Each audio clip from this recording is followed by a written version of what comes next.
In the year 1843, a man was born who, during his lifetime, was to have a profound effect on millions of people.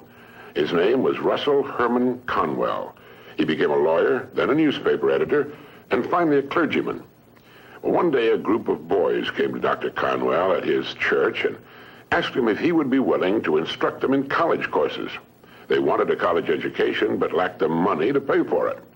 He told them that he'd do all he could, and as the boys left, a thought, an idea began to form in Dr. Conwell's mind. He asked himself, why couldn't there be a fine college for poor but deserving young men? Well, here was a great idea, and he went to work on it at once. Almost single-handedly, Dr. Conwell raised $7 million with which he founded one of the world's leading universities. And he raised the money by giving more than 6,000 lectures all over the country, and in each one of them, he told the story called Acres of Diamonds. The story was the account of an African farmer who heard tales about other settlers who had made millions by discovering diamond mines. And these tales so excited the farmer that he could hardly wait to sell his farm and search for diamonds himself. So he sold his farm and spent the rest of his life wandering the vast African continent, searching unsuccessfully for the gleaming gems which brought such high prices on the markets of the world. Finally, in a fit of despondency, broke and desperate, as I remember the story, he threw himself into a river and drowned.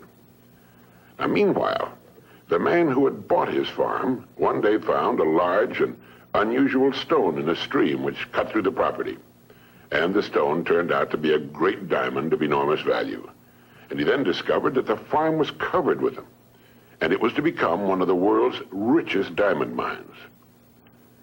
The first farmer had owned literally acres of diamonds, but had sold them for practically nothing in order to look for them elsewhere. If he'd only taken the time to study and prepare himself, to learn what diamonds looked like in their rough state, and had first thoroughly explored the land he owned, he would have found the millions he sought right on his own property. The thing about this story that so profoundly affected Dr. Conwell and subsequently millions of others was the idea that each of us is, at this moment, standing in the middle of his own acres of diamonds. If we will only have the wisdom and patience to intelligently and effectively explore the work in which we're now engaged, we'll usually find that it contains the riches we seek, whether they be financial or intangible or both. There's nothing more pitiful to my mind than the person who wastes his life running from one thing to another, forever looking for the pot of gold at the end of the rainbow, and never staying with one thing long enough to find it. No matter what your goal may be, perhaps the road to it can be found in the very thing in which you're now engaged. You see, the average man believes some businesses are better than others, instead of realizing the truth that there are no bad businesses. There are just those people who don't know enough to see the opportunities in the work they're in. No matter what our work happens to be, it's our business. We're the manager. If there seems to be no future or opportunity in it, it isn't always because it's not there, but perhaps only because we can't see it. A farmer once poked a tiny pumpkin into an empty jug. The pumpkin grew until it completely filled the jug and could grow no more. When the farmer broke the glass, he had a pumpkin exactly the size and shape of the jug. If we're not careful, each of us can do a similar thing.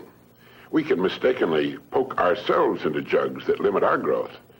But it is we who do the poking, not the job, not the company, nor the territory, nor the economy, nor the times. We do it.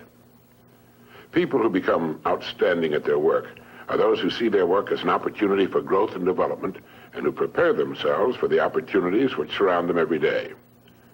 Preparation is the key. This means becoming so good, so competent at what we're now doing, we will actually force the opportunities we seek to come our way. It takes imagination, creative imagination, to know that diamonds don't look like diamonds in their rough state, nor does a pile of iron ore look like iron or steel. Great opportunities lurk constantly in every aspect of the work in which we now find ourselves. In order to begin prospecting your acres of diamonds, start to develop a faculty called intelligent objectivity, the ability to stand off and look at your job as a stranger might, a stranger who considers your pasture greener than his own. To do this, start at the beginning. Within the framework of what industry or profession does your job fall? Do you know all you can know about your industry? How did it begin? Why did it begin? Who started it and when? What's your industry's annual dollar volume? How fast has it grown during the past 20 years? What's its projected growth during the next 10 years? In short, start now to become a student of your industry. You'll be amazed at the results. In 5 years or less, you can become a national expert in your field. And it's the experts who write their own tickets in life. Surveys indicate that the great majority of people seem to look at their jobs as being as far as they can go, as the end of the line. They need to realize how really desperately an expanding and dynamic industry needs and seeks the uncommon person who is prepared to share in its growth, how richly it will reward this person of vision and action. On the other hand, those who are not preparing and growing are not just standing still. In relation to their industry, they're going backwards. So ask yourself, do I know as much about my job and my industry as a good doctor or lawyer knows about his job, his profession? You should, you know. This is the attitude of the person who wants to become a professional at what he does for a living. It's far more fun, many times more rewarding and interesting, and the real pro can ride out occasional storms in the economic seas in a safe boat built of research and preparation. In order to become a professional in a world of amateurs, we need to study 3 important subjects. 1, our company and the industry in which it operates. 2, our job and perhaps the next step upward in our career. And 3, we need to study people, since successfully serving and getting along with people will determine our success or failure. These are 3 subjects on which you can gradually build a fine home library. Your bookstore clerk will help you find the right books if you'll tell him what you want to know.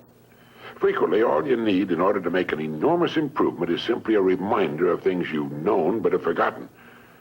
Perhaps this study and research in your job, your industry, and ways of increasing your service to others sounds like a big job. Well, it is.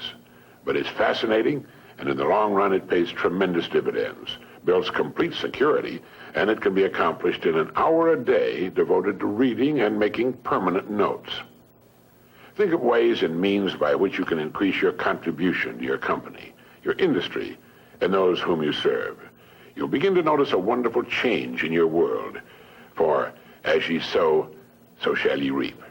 This applies just as much to the family as it does to the breadwinner. The minute you adopt this attitude, you've joined the top 5% of the people of the world. You've virtually removed all competition. You're creating rather than competing. You're affecting life rather than just being affected by it. You're becoming a creator and a giver to life instead of just a receiver. By taking this attitude toward your work, your company, and industry, you're automatically taking care of 2 vital parts of successful living. First, you'll find yourself becoming more interested and enthusiastic about your work and its future, and both interest and enthusiasm are contagious. And second, you're building financial security which will last a lifetime. So keep this thought in mind as often as you can on and off the job.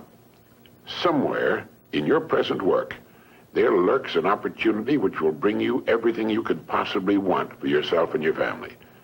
It will not be labeled opportunity. It will be hidden in common, everyday garments, just as was the hairpin with which a man fashioned the first paper clip, or the dirty drinking glass which triggered the paper cup industry. Now, in closing, here are 12 points to remember. 1, if we'll develop the wisdom and patience to intelligently and effectively explore the work in which we're now engaged, we will very likely find it contains the riches, tangible and intangible, we seek. 2, before we go running off into what we think are greener pastures, let's realize our own pasture is probably unlimited. 3, there are no bad jobs. It's the way in which we go about our work that makes it good or bad. 4, let's not poke ourselves into jugs beyond which we cannot grow. Let's avoid self-limitation. 5, only preparation can ensure our taking advantage of the opportunities which will present themselves in the future, opportunities which are around us now. Let's begin to prepare now. 6, put your imagination to work on the many ways and means of improving what you're now doing. 7, learn all you can about your job, your company, and your industry. 8, since there's no limit to the growth of your industry, it must follow there's similarly no limit to your growth potential within that industry. 9, our dynamic and growing economy needs and will well reward the uncommon person who prepares for a place in its growth. 10, begin to build your library of reference material pertaining to your company, industry, job, and on how to better serve and get along with people. 11, set aside an hour a day for this study and research.